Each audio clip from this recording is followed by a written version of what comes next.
I'm Ellie. And I'm Thierry. And today we're going to show you the new Story Creator mode. So let's get started.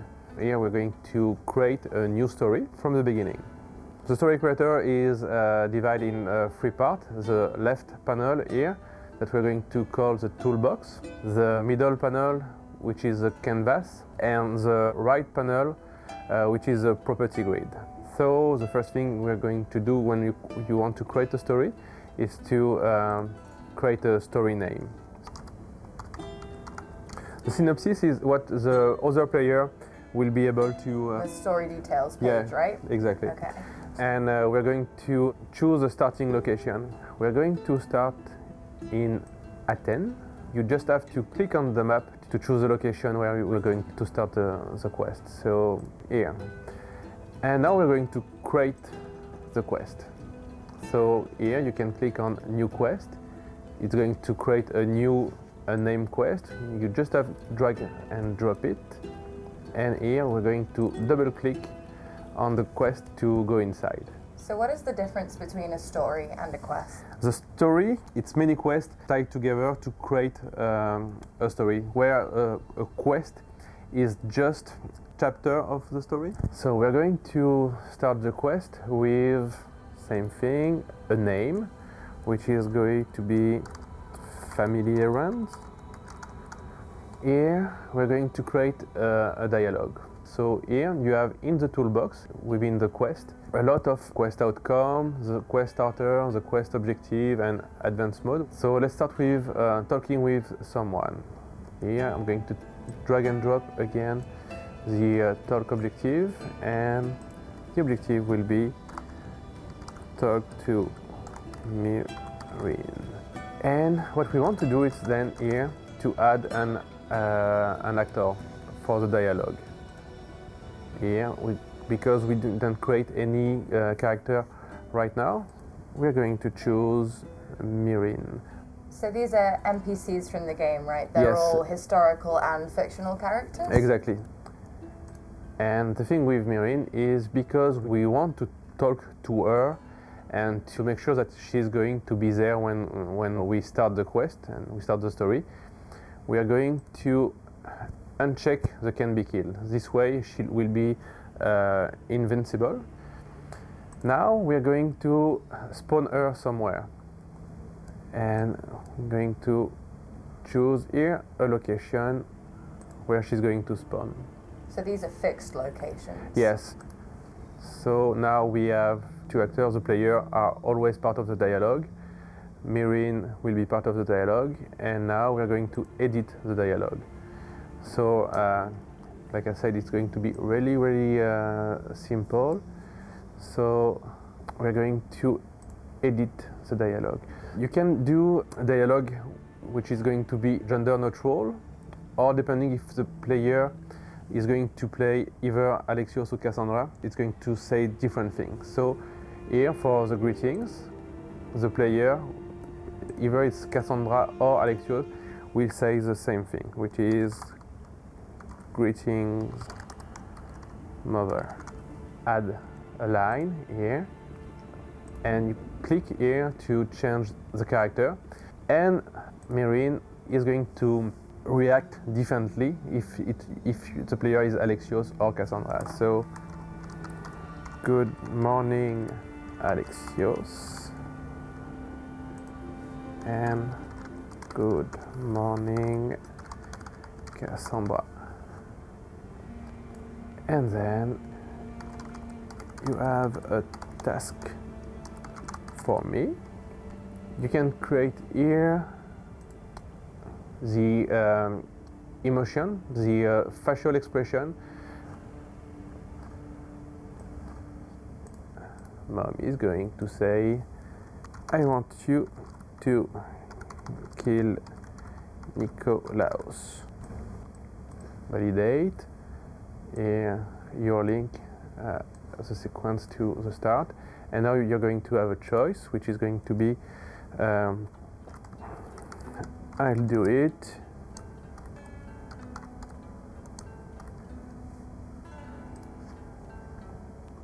So here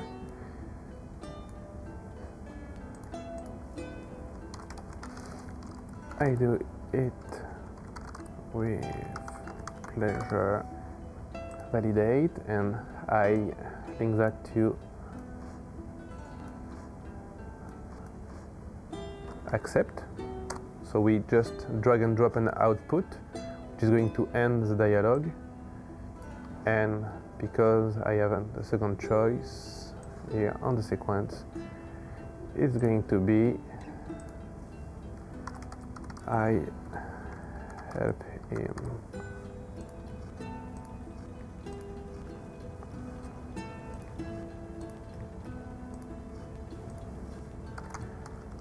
Help.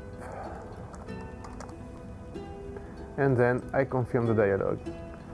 So the talk objective is to talk with mom. If I want to kill Nikolaos, and here we're going to choose Nikolaos. Nikolaos, we want him to be killable, so we don't touch that. So it's going to be a Spartan commander, and we are going to spawn a location. It's going to be somewhere here where it's going to spawn. So kill, and then if you decide to help, you're going to set him free. So we're going to get a free objective, which is going to be free Nikolaos. And here, because we already create Nikolaos, it's part of the NPC that we already have. And now we're going to select a cage where you want to put a Nikolaos. And the cage are here in the world. This is every cage you have access to in the story creator. So we're validating it, and here we're going to free him. And here, so if you kill him, it's okay. If you free him, it's okay. If you don't free him and there is like a fire, for example, and he died, the free objective will fail. So we are going to do something about that. So if he died, we're going to ask the player to go talk to Marine again. Report back to Marine. We're going to do here just a quick one. Sorry, Mum. I failed. I mean, technically it's done. She wanted you to kill him. And output.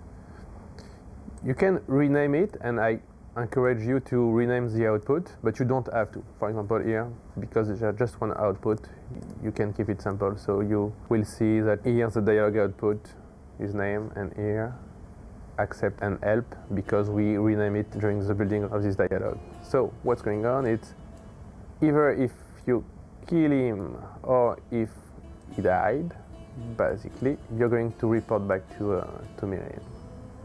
If you are able to free him, you're going to escort him somewhere. Escort house. And here we're going to bring him here. So everyone must survive and the player must be a destination. This means that if I turn it off, if Nikolaos is able to find his way alone and I'm not around him, the objective will be completed. We're going to ask the player to be at the same spot. So it was, like I said, up here. Going back, if you free Nikolaos, you're going to protect him. And same thing, if you fail because someone killed him, you're going to talk to Marine saying, hey, it's done. And if you succeed, you're going to talk to Nikolaos here. So here, going through, we drag and drop the dialogue already.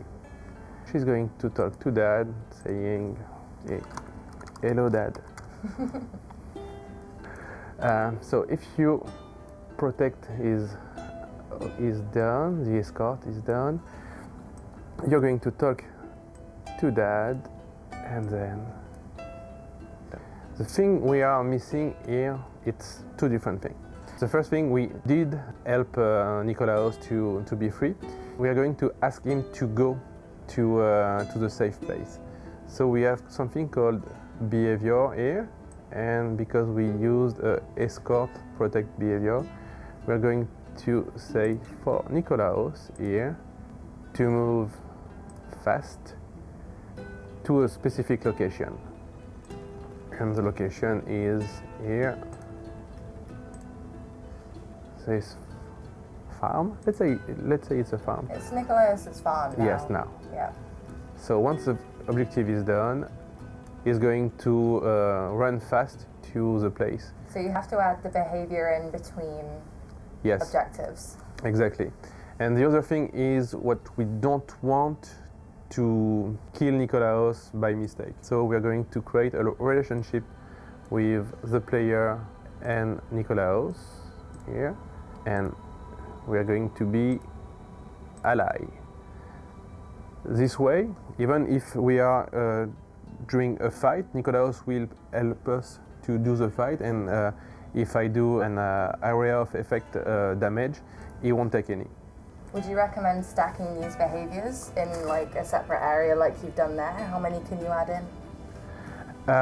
You can just have these two at the same time, because the relationship behavior is something that is going to take care of, like I said, the relation between player, if it's an ally or enemy, where here you have this one which is going to tell to the character what they have to do, like go to another location, follow the player, for example, attack the player, flee, etc. And what we want to do as well, if you want to kill Nicolaus, let's give him a chance to fight back, and here Nicolaus will be an enemy. So by doing that, once he is freed, he will attack you. So once this is done, you can either click here to go back to the story or close the quest to link your quest into your story. Obviously, we just create one quest, but you can create as many quests as you want. So you can add 30 quests to your story and exactly. And we're going to save that. Do we have to add a fail objective to the quest? You can, but it's not necessary here, because every objective go with the success. Whatever you do, you're going to talk either to me or to Nicolaus, and you're going to go to the next objective or the next quest. And now we're going to test your story. Here you have a bunch of stories that I already create. So now you can go on the family adventure, and on the story start you launch. The story will be playable on the Story Creator website, and you can watch the video alongside it to see how the steps in this tutorial will feed into the story itself. And we'll try to give it more meat and more love to make it cool. So best of luck and enjoy the tools. Thank you, Sia.